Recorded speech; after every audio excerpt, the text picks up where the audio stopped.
Umuwi ang isang kabataang babae mula sa mahabang araw ng trabaho, ngunit sinalubong siya ng isang bangungot. Ang kanyang bahay ay nilamon ng malalakas na apoy. Umaakyat ang usok sa langit at sa loob lamang ng mahigit 10 minuto, sinira ng sunog ang lahat. Sandali siyang natigilan, mabilis na tumibok ang kanyang puso, ngunit imbes na gumuho sa lungkot, agad siyang kumilos. Pinilit niyang kumalma at sinuri ang natitirang guho ng kanyang tahanan habang unti-unting nabubuo ang kanyang determinasyon. Agad siyang nagplano ng bagong bahay, mas ligtas, mas matibay at mas maganda. Walang anumang karanasan sa construction.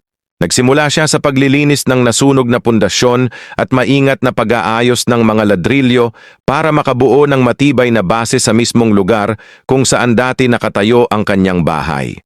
Para maiwasan ang muling trahedya ng sunog, pinili niyang gumamit ng semento at brick na istruktura at itinaas ito sa isang platapormang kawayan.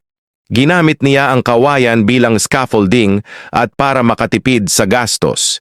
Sa loob ng mga araw ng nakakapagod na trabaho, paulit-ulit niyang inaayos ang sukat at tinitiyak na matibay at stable ang bawat bahagi ng platform.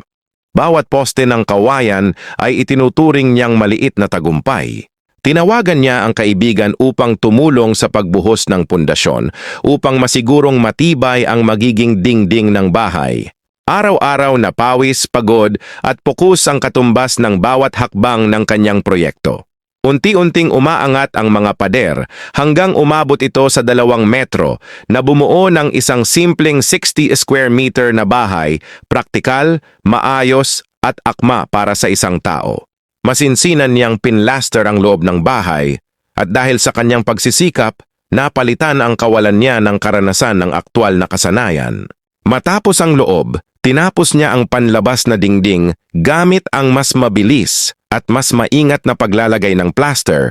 Mas kampante na siya dahil sa natutunan niya. Sumunod ang bubong, isang mahirap na bahagi para sa isang tao, kaya muli niyang tinawagan ang kanyang kaibigan. Magkasama nilang tinakpan ang bubong gamit ang mga makukulay na tiles, pinagsasama ang abot kayang gastos at proteksyon. Sa loob, nilagyan niya ng tiles ang sahig para sa mas madaling paglilinis at tibay sa pangmatagalan.